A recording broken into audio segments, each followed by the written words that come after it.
il faut qu'on parle d'Altan Trenxin. De toute façon, mes résumés ils vont être plein de spoilers, donc si t'as envie de lire le bouquin, faut pas regarder mes vidéos, parce que l'histoire elle se passe dans le royaume de Nicara. Et dans le royaume de Nicara, ils vénèrent 64 dieux d'égale importance.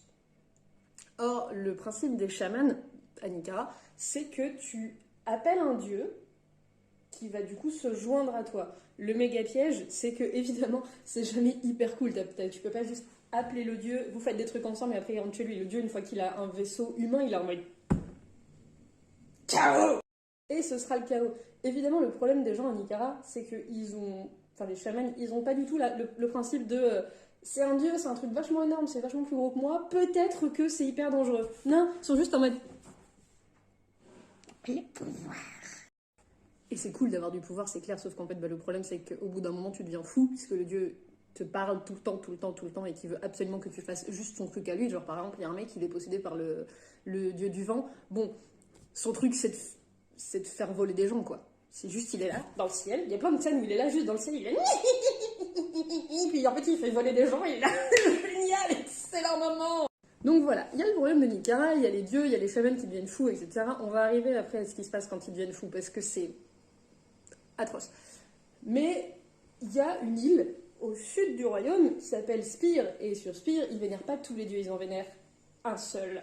C'est le dieu du feu, le phénix, qui d'ailleurs dans la version originale s'appelle genre le phénix vermillon du sud. C'est déjà si c'est pas un nom de connard. Effectivement, le phénix vermillon du sud est encore plus chaotique que le reste.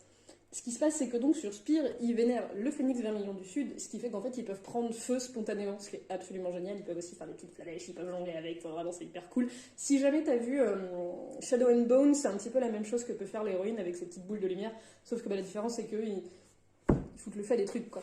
Et donc, bref, il y a eu 2 guerres du pavot dans le passé. La première guerre du pavot, les Nicarins ont gagné. Et la deuxième guerre du pavot, ils ont gagné, mais ils ont perdu Spire. C'est-à-dire qu'en fait, les gens de Mugen, donc le royaume d'à côté avec lequel ils font la guerre tout le temps, qui représente un petit peu le Japon, les gens de Mugen, ils sont allés sur Spire, et vraiment, en fait, ils ont bombardé l'île et ils ont tué tout le monde. Donc on parle d'un génocide, quoi, vraiment, je commence à sentir que ça pue la merde un peu, quoi.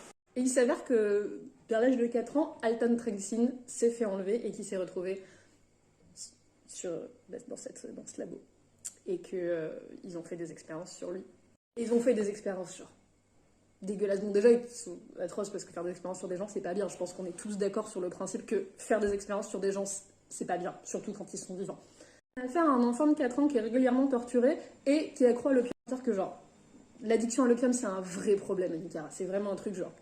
Enfin, je suppose que, genre, l'addiction à l'opium, de manière générale, c'est pas super fun. Je pense pas qu'ils aient inventé ça pour les bouquins, en fait. Mais... Et Altan Trenxin. Donc, quand il a 4 ans, Spire est génocidé, il reste absolument personne, sauf lui.